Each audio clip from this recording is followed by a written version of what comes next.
Swayam Prabha. Digital India. Educated India.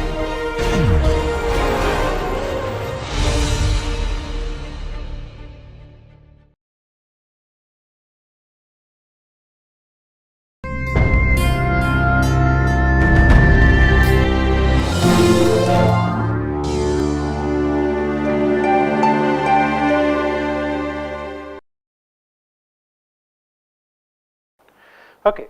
So, now having plotted the magnitude plot, once again please note that I am only plotting the asymptotes, right. We are not plotting the actual curve as such, right. So, now let us go ahead and plot the phase plot.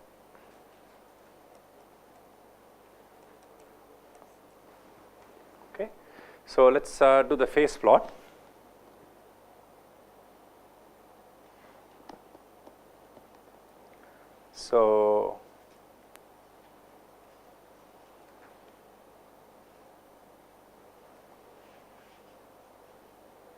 So, let me draw the phase plot.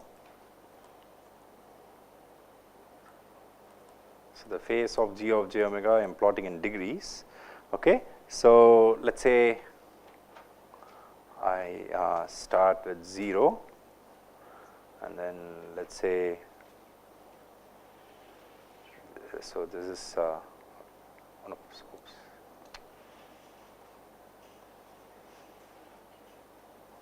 okay, let us say this is minus 90, let us say this is plus 90, fine. Okay. So, once again we have 0.1, 1, 10,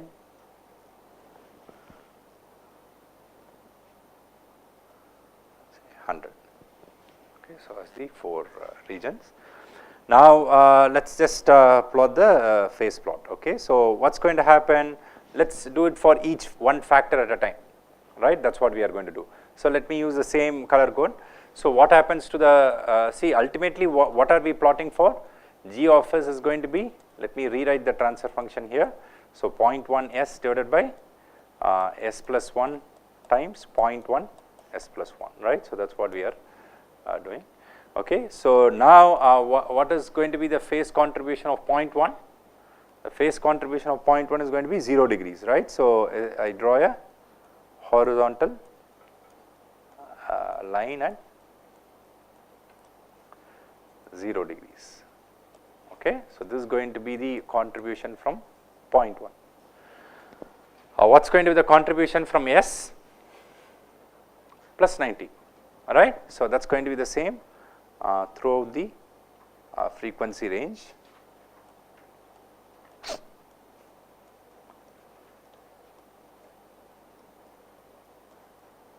So, this is the phase contribution of S. What about the phase contribution of 1 by S plus 1?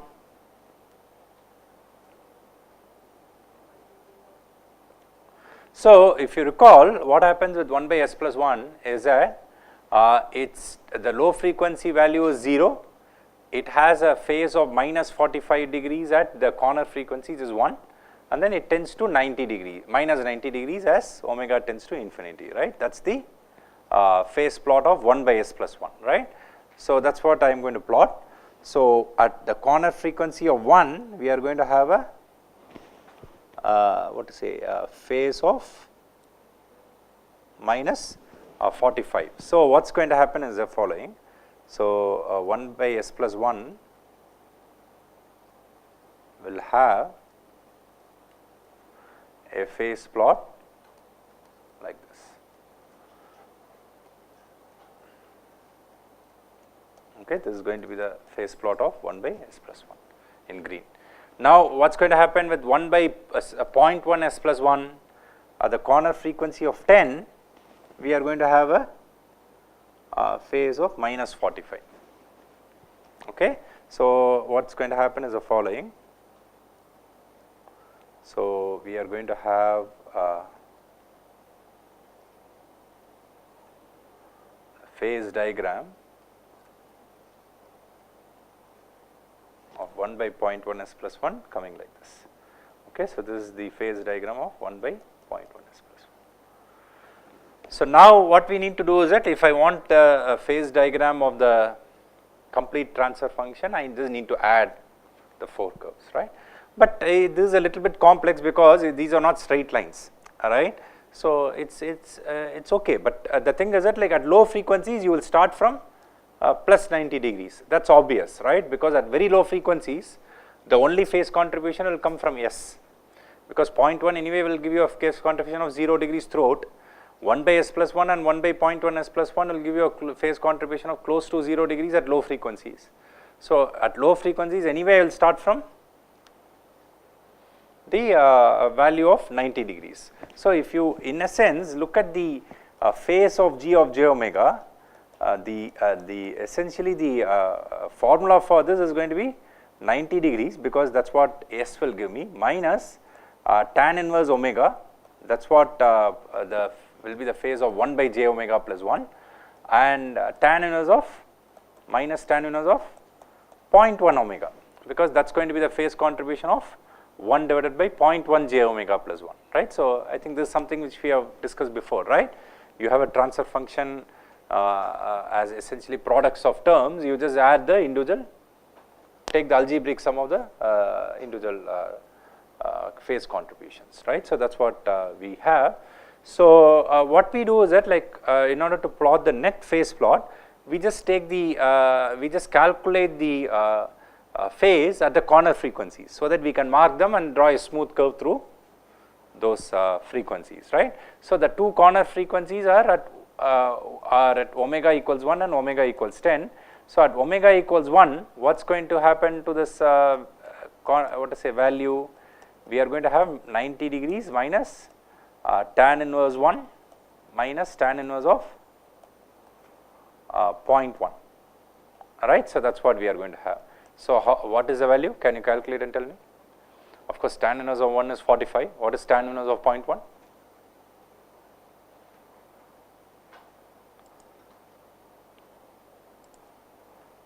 So if I calculate tan inverse of 0.1, that is around 5.71 degrees, right. So 5.71 plus 45, okay, that is going to be the one. So I subtract it from 90, I get 39.29, right. So that is what I have. So I get 39.29 degrees, okay, as the value at omega equals 1. So at omega equals 1, the phase is going to be approximately, let us say something like 39, oops.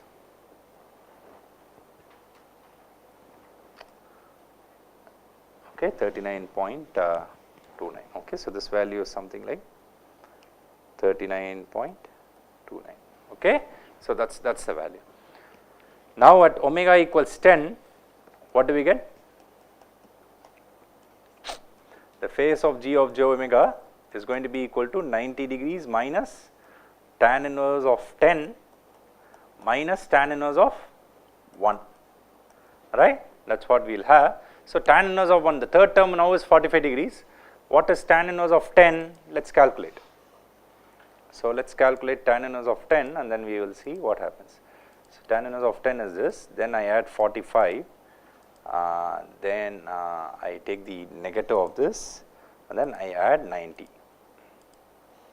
So I am going to get essentially the negative of the same number, I am going to get minus 39.29 degrees, that is what I am going to get, right. So at 10, I am going to have something like this. Okay, so this is going to be minus 39.29. So what I need to draw is that I need to draw a phase curve which essentially starts from 90 and then like passes through these two points, right, and then ultimately goes to minus 90, okay, as omega tends to infinity. Okay, so that is what will happen. Why minus 90? Because tan inverse omega will contribute a 90 degrees, tan inverse of 0.1 omega will contribute a 90 degrees. So immediately you see that as omega tends to infinity, the phase of G of j omega will tend to minus 90 degrees, right. I hope it is clear, right. and as omega tends to 0, the phase of g of j omega, you can immediately see that it tends to 0 degrees, right. That is pretty obvious. So, that is why, sorry, not 0, 90 degrees, I am sorry about that, okay, plus 90, because the tan inverse, 2 tan inverse terms will contribute 0, you have already have a 90 degree term. So, we have 90 degrees. So, you see that the phase curve goes from 90 plus 90 to minus 90 in this manner, okay. So, this is the phase curve of this net transfer function. So, the red one is a phase of g of j omega, okay. So, that is the phase plot for this particular transfer function, and you immediately see that because this has a 0 at 0, okay, it does not have a 0 on the right of plane, it essentially follows the points that we discussed at the beginning of this class, right. What did we discuss? You give me a transfer function, right, and I plot the Bode diagram, you immediately see that the magnitude plot is going to tend to a slope of minus 20 times n minus m decibels per decade. What was n minus m in this problem? What is n? 2, m 1 in this particular problem, right, because this is the transfer function we started off with, okay, isn't it? Okay, so, you see that n minus m is 1 in this case. So, what did the magnitude plot slope tend to at high frequencies? Minus 20 decibels per decade, one could see that, right. So, that was the general concept that we learned, and since this is a minimum phase system, what did the phase tend to? Minus 90 degrees times n minus m. You see that it tends to minus 90 degrees, okay. So, this is the procedure for calculating the Bode plot, right. So, given a particular transfer function, okay. We should be also familiar with the inverse process. Let us say I give you this Bode plot, can you figure out the transfer function, okay. That plays a very important role, okay, like as far as experimental determination of transfer function is concerned, and towards the end of the course we will do a case study in that regard, okay. So, I will give you the reason I am letting you do all the experiments is I want to see, like how much you gain out of those experiments, okay. So, I want you to independently think, and then like what I will do is that I will give you actual data from one of those experiments and then ask you to get the transfer function, okay. Some techniques you may be already reading, learning in some of the experiments, okay. So, but then like let us see towards the end, okay, like so how the theory and practice come together, okay. See, right now we are looking at many mathematical formulations and ideas and so on, right. So, using frequency response, towards the end you will see how everything comes together, okay, for practical applications, okay. So, that is something which we look at in the maybe the last 2 weeks of the course, right. So, we will do a few case studies, okay. So, that is something which we will keep for the end, okay. So, this is the Bode plot, and it becomes very important because what happens is that like many times if you want to experimentally determine the transfer function of the system, right. Let us say what we have been doing in this course, we have been using physics to derive mathematical equations in the form of linear ODEs, then take Laplace transform, then get the transfer function, right.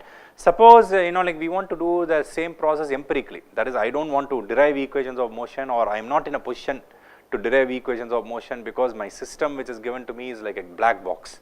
I do not know what components are there, so I cannot, I am in a position not to apply physics to model the system. Then what I do is that I can use frequency response to my advantage, right, isn't it? I can use experiments to my advantage, right. I can give sinusoids of varying frequency, I look at the steady state output. If I also get sinusoids of the same frequency, then I know that in a frequency range of interest I can model the system as an LTA system, right. That is point number 1. And then what you do is that then you record the input sinusoid, output sinusoid, you know what is the scaling, okay, you know the input amplitude, output amplitude, you will get the magnitude at particular frequencies. You can also measure the phase shift, right. then you get the phase plot. Then you plot the magnitude plot, plot the phase plot, you get the Bode plot, right? And you do the inverse problem. That is, given the Bode plot, how do you get the transfer function? Okay, that's something which you can figure out, right? So that's an important practical application of what we are learning. Okay, as far as the Bode diagram is concerned, right? So anyway, I'll give you a few more Bode diagrams to plot as homework. Okay, so but right now, like what I'm going to leave you with is a bunch of is a set of questions, right? So I'm going to ask you a question. Okay, please think about it and try to figure out the answer. Okay, using the Bode plot,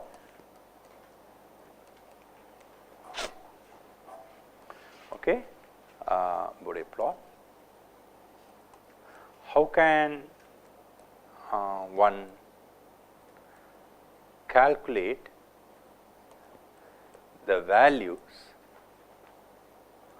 of KPE, KVE and KAE?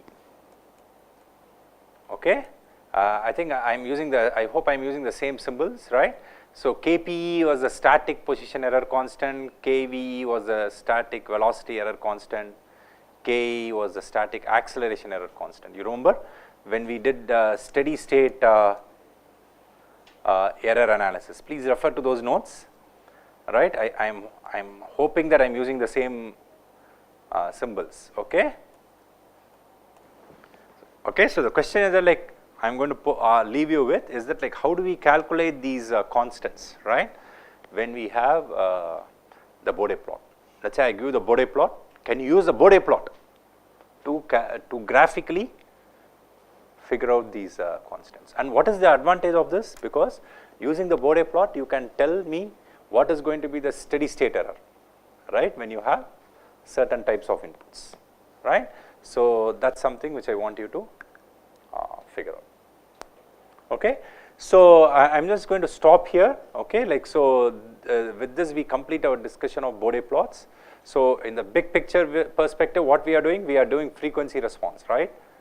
Essentially what happens when we give sinusoidal inputs to stable LTI systems. We saw that the steady state output is also going to be a sinusoid of the same frequency but scaled in magnitude and shifted in phase, right? So, and the term which is important is what is called as sinusoidal transfer function, right? So which we get by substituting S equals j omega in the system transfer function. Okay. Now the question is, how do we visualize that sinusoidal transfer function so that we can do frequency response analysis? One of the main tools which you will use in multiple domains, including automotive and biomedical, which are the groups of interest for our department. One of the main tools we use is what is called the Bode plot. Okay, that's why I spent quite a bit of time in explaining the Bode plots. Okay, so next week what I'm going to do is that, like, I'm going to briefly discuss what is called as a Nyquist plot and the Nyquist stability criteria. I'm not going to spend so much time on that. Okay, but I want you to know what they are, right? And then, like, we will go to essentially controller design using frequency response methods. Okay, we did control design using time response methods. Now we are going to use frequency response methods to design controllers, and then we look at both. Okay, so that's what our action plan is. Fine.